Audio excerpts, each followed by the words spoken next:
I'm taking a strap. I'm strapped up. Seven, what was that about? Let's make the fight happen. We strapped the fuck up. Yes, ladies and gentlemen. Welcome to episode 231 of the SZN Podcast. I'm your boy Kam. I'm your boy Flowz. And before we kick off the episode, guys, you know now, my usual housekeeping message. Please head over to our Instagram page, which is SZN Podcast, or Twitter/X page, SZN Pod. Link in the bio on both those pages, and that will take you to where we trade at Streaming Wise. So if, audio is your steez, we've got the YouTube, no, not the YouTube, sorry, the Spotify, Apple Podcast links. And then if you like visuals, that's when the YouTube comes into play. That's when the YouTube comes into play. That's there for you for the visuals. Flowz, how have you been? As usual, you good? Yeah, I'm good, man. How are you? Yeah, man, all good. Thank you. All good. January's dragging a little bit, I must say. I'm itching to talk about some big fights, bro. But we have to be patient because they're not here yet. I thought that all the big fights are coming in February, really and truly. Or that's when the start of the big fights come. So until now, we got to deal with what we got to deal with, boxing-wise. This week, we've got a couple of reviews just to mention, Flowz, and some rumors, some strong rumor mills to get into as well. But let's start with the fight previews, or I guess the fight mentions. Might as well start. Actually, we'll take it day by day. So on Friday, just to mention, listeners, make you guys aware that Naoya Inoue is back. His first fight of 2025. I think we've mentioned before in the previous episodes, bro, about how he was meant to fight Sam Goodman, who I think is his mandatory. And twice that fight has fallen through due to injuries to Sam Goodman. But looks like the card is still going ahead. And he's fighting a guy, late replacement, called Korean fighter called Yi Jun Kim. 21 fights, 13 wins by KO, 2 losses. I'm trying to think who I've seen him lose against. I can see a guy called, oh goodness me. So he lost to a guy, in 2023, called Rob Diesel. Rob Diesel currently has a record of 15 fights, Flowz, 10 losses. And this is who this Inoue replacement lost to.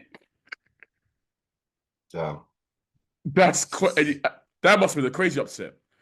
And then he lost all the way earlier in his career in his second fight. So, I think it's safe to say, Flowz, what is going to happen. Well, I mean, to be honest, no matter the opponent. To be honest, no matter the opponent, whether it's a world-class opponent or a late replacement, with Inoue, the safe bet is a KO, right? But the fact that this guy is out here losing to guys with damn near losing records, is now got Inoue opportunity. Hey, man, who knows? This could be another Bruno Saras moment. I highly doubt it, though. Doubt it. Like tells me that Inoue is a lot more serious than Jaime Munguia. Not to say Jaime Munguia is unserious, but you know what I mean with Inoue, man. So, yeah. Hell, we can say Jaime Munguia is unserious. we can definitely say that one. Yeah, but look, Inoue is probably going to do what Inoue does. I'd be so shocked if this goes a distance in Tokyo as well. Yeah, it's what it is. Obviously, he can't pick the opponent. It's if this mandatory falls through twice, it's not his fault. But he's got a crowd to appease, and I'm pretty damn sure that Inoue is going to appease his crowd. So, yeah, man. Thanks for coming, Kim. And pick the way you want to get knocked out. Uppercut, left hook, right hook, body shot. I'm a good body shot, Flowz. I'm gonna. So in the while since I've seen the Inoue body shot, I reckon body shot you might get him. What do we say? First round, second round?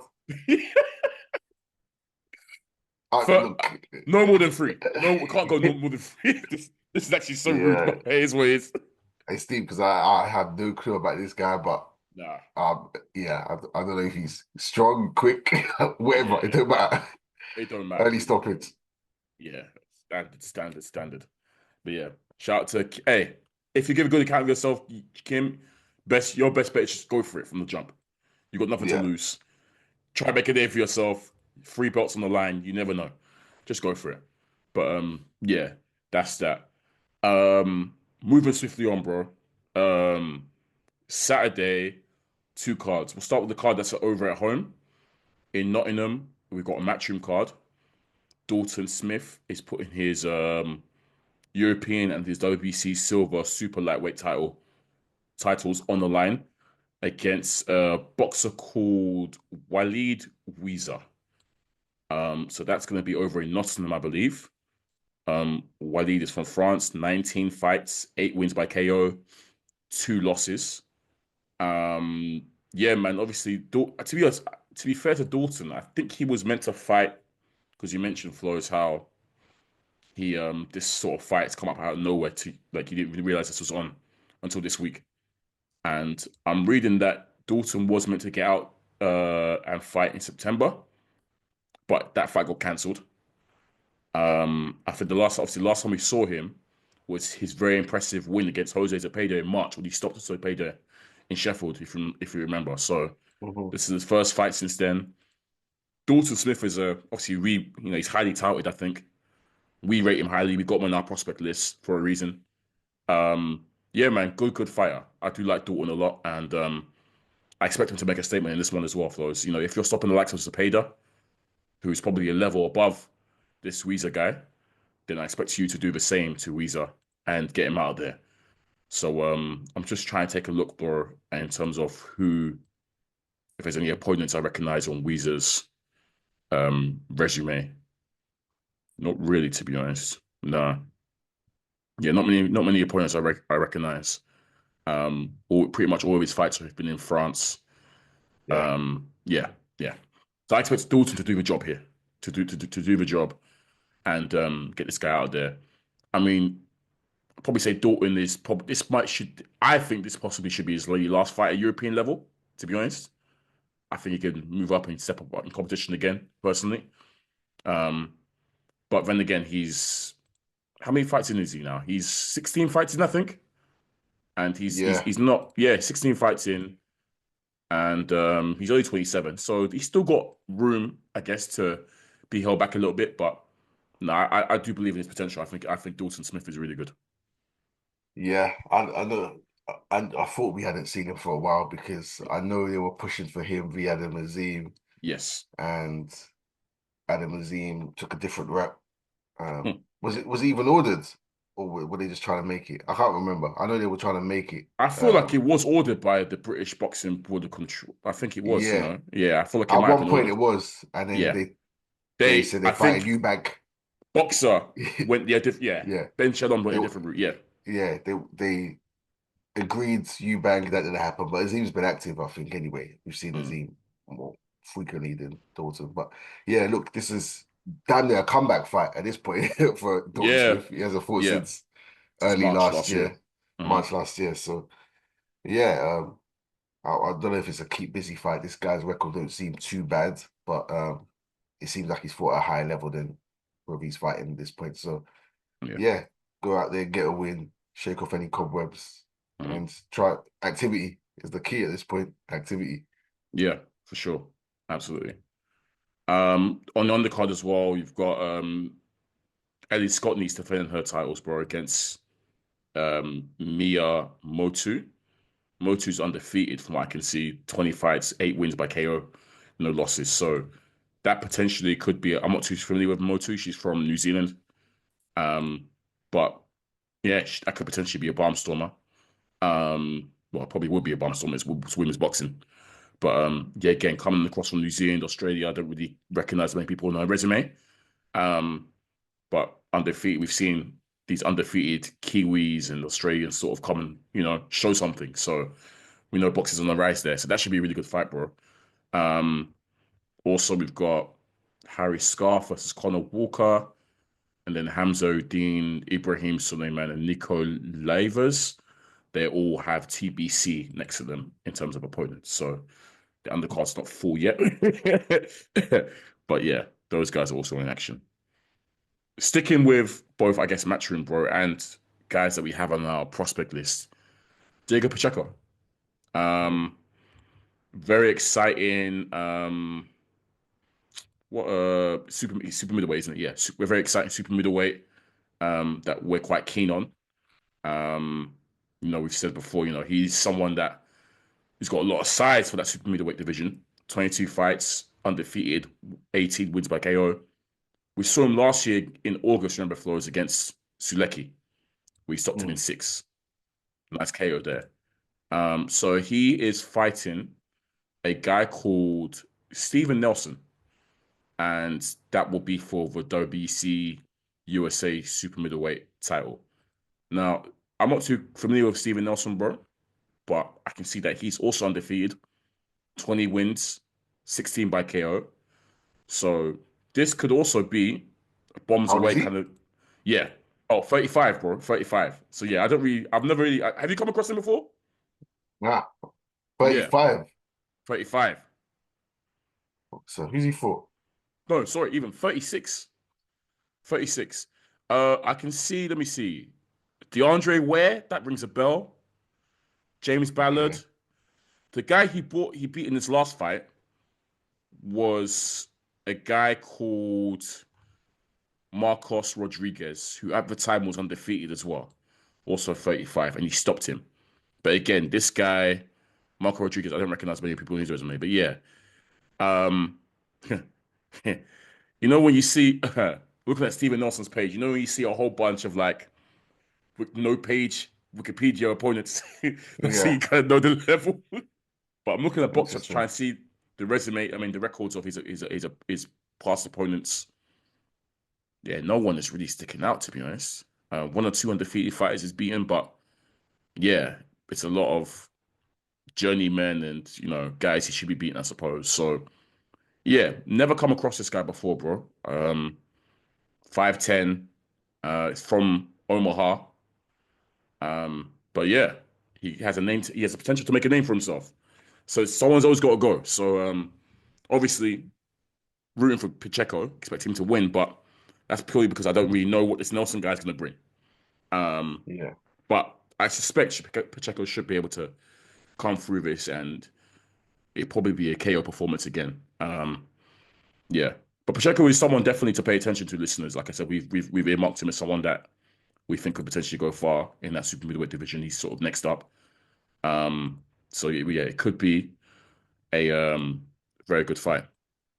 yeah. It's piqued my interest. Just this guy's Just what? KO Just like record. yeah, Yeah, his age. Yeah, a bit of an unknown quantity for me anyway. Maybe Mhm. Americans are more familiar with him, but Mhm. I ain't never seen him fight. He be stopping people. So he could Yeah, he could be, to me, just listening, it sounds like it's a dangerous fight. yeah, In the sense that Pacheco has little to gain, or yeah. if he wins, he's meant to win. If he loses, they're gonna kill him. If he goes to war, they might kill him. Um, Mm, but this guy sounds like he's potentially dangerous. yeah, But who knows? I haven't seen him fight, so he might be fighting soup cans yeah. for all I know. But But yeah, I think this represents a clear aim in trying to move Pacheco up to the next level. So obviously we saw him take out Sulecki before.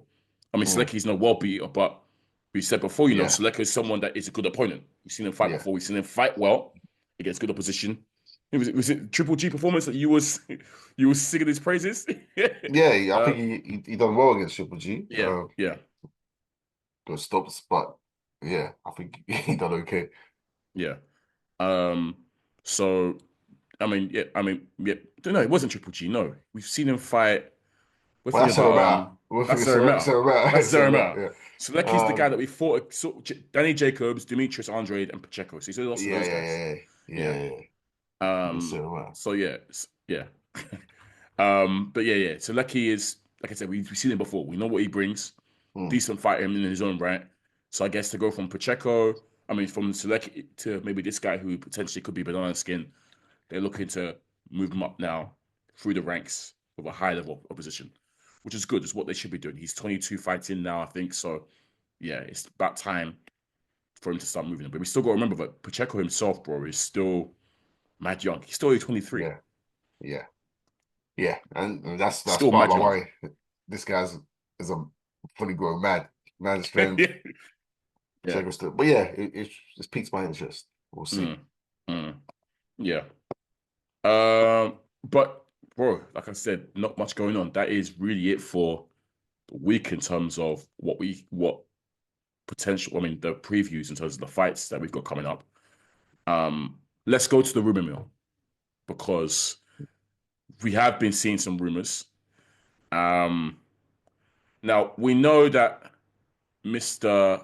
Turkey Al-Sheikh, His Excellency, has been trying to start off this year with a bang, boxing wise, and he's been working overtime. And he said to himself that his mission is to put the best fights on for everybody.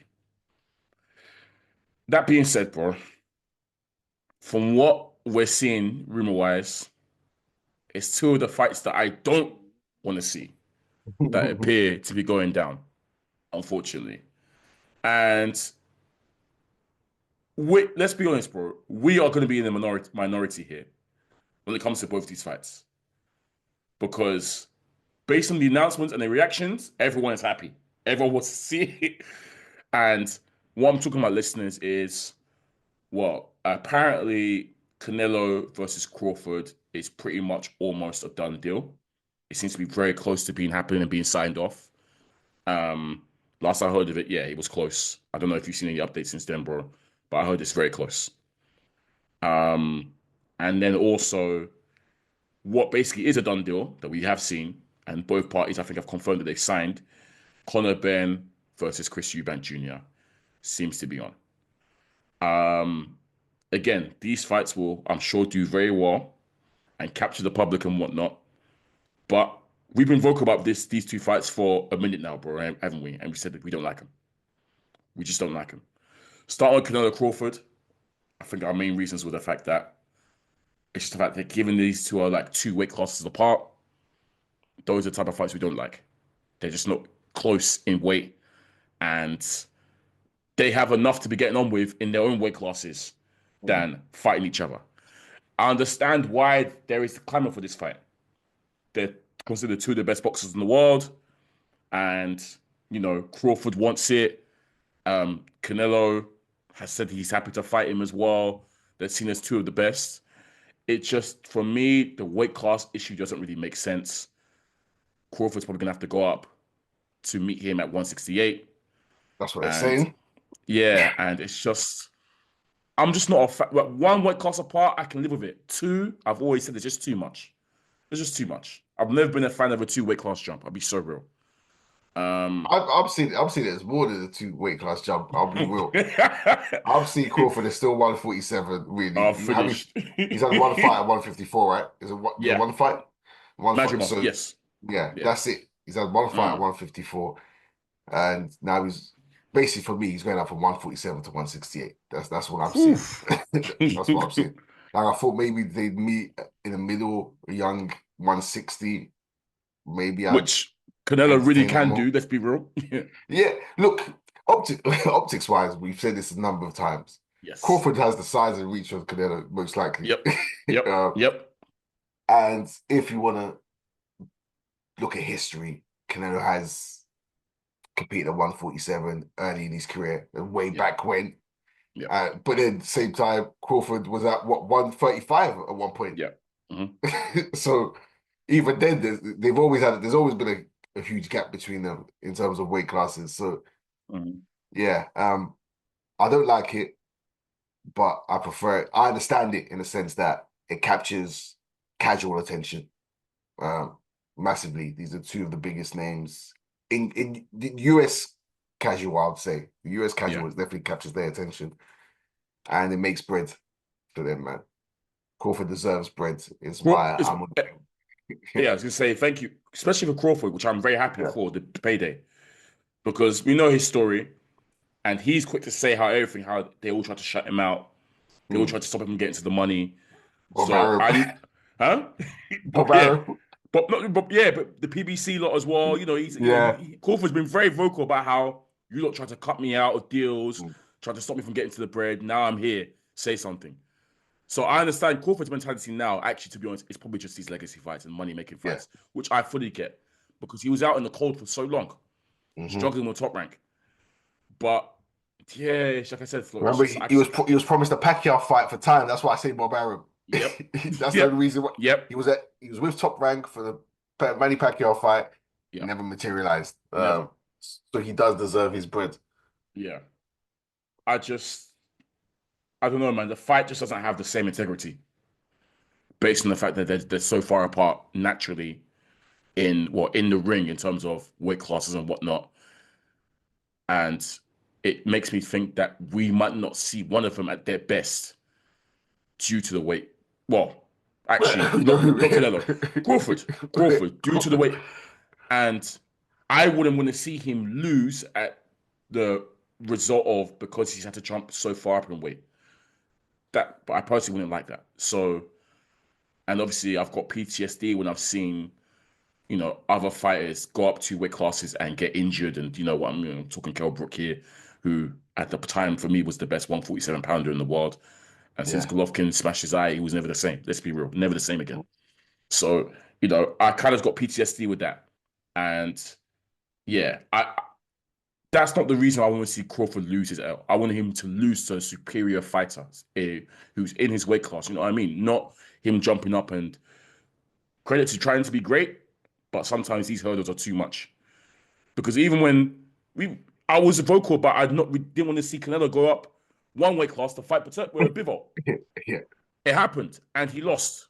So, and it can be so hard. And Crawford being old as well, him losing at this stage, and we know what Crawford, he still has some naysayers, people who don't like him. And I say people, it's a certain camp, they hate him. Yeah. They'll be quick to jump on and say, always, it was overrated. He was never that guy. You know what I mean? I don't want to see that, personally. And it will happen if he loses. Don't get me wrong, but don't get me wrong. He can beat Canelo. He can. Yeah. If anyone can do it, it's Terence Crawford. I can't lie. And we know chip on his shoulder. Skill-wise. I had it to Crawford. I had it to Crawford skill-wise. Easily. I had it to Crawford. And brother, we said before, chip on the shoulder Bud is a different animal. Yeah. Different animal. Yeah. So, and don't doubt, he's going to have a chip on his shoulder going into this fight. Yep. So, yeah. But when he has to prove someone wrong, yeah. that's his best. Different monster. I've never seen anything like it. But he has to prove someone wrong. Yeah, he's like the best. Chip on his shoulder, but is serious. Canelo better be careful. Oh, yeah. Canelo has to be careful. Look, I know Canelo is going to take this as seriously as he can because of the fact that Canelo himself has picked up Bud bare time, saying he's the best. He likes watching him, blah, blah. But, yeah. Also, like I said earlier, Flowz, the fact that we know these guys have business to take care of in their respective divisions makes me say, just focus on that. You don't need to chase this fight. But, yeah, it is what it is. It is what it is. If it's going to happen, it's going to happen. We will talk about it, but I'm not a big fan of it personally. That's it. I've said my piece there. Yep, I'm not a fan of it, but I prefer it to the other one that you mentioned. Let's talk about the other one. Because I don't really want to talk about it, but I prefer it. No, we got to talk about it, bro, because you actually mentioned how, you believe, you understand why it's going to capture the attentions of casuals. I'd argue that this is going to capture the attention of casuals even more. Let's be real. The UK casuals, yeah. UK casuals, yes, for sure. So that one for the US casuals for sure. Yes. UK for sure, yeah. In fact, bro, this one, UK casual, is clear. It's clear. It's clear. Yeah. It's absolutely clear.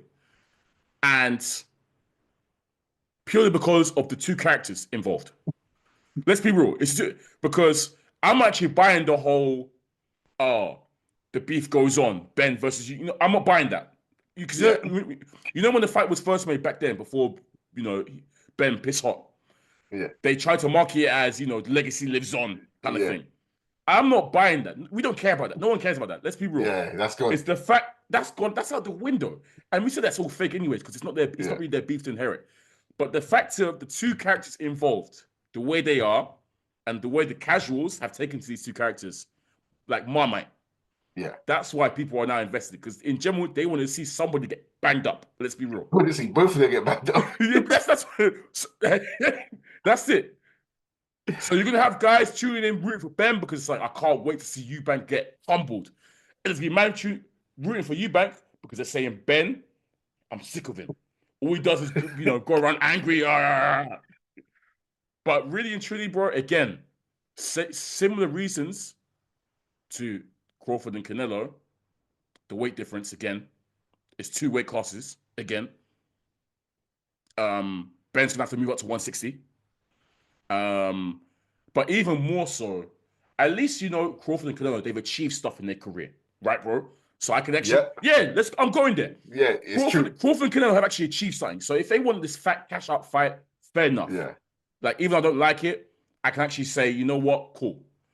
What has Ben and Chris Eubank achieved in their career to date? Bro, what? Nothing. To have a huge arena fight, because this will sell out. This will sell out O2, where, 100% sell out O2, I reckon. To have a big arena fight in their name, what have these two achieved in their career to date? They're both prospects, 30-year-old prospects.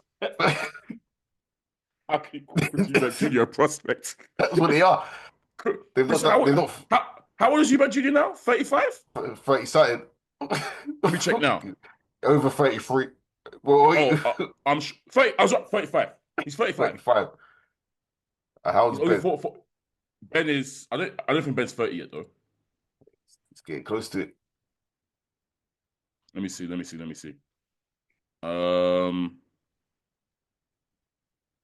gosh. Ben is 28. 28. Cool. Yeah. So he still even has time on his hands.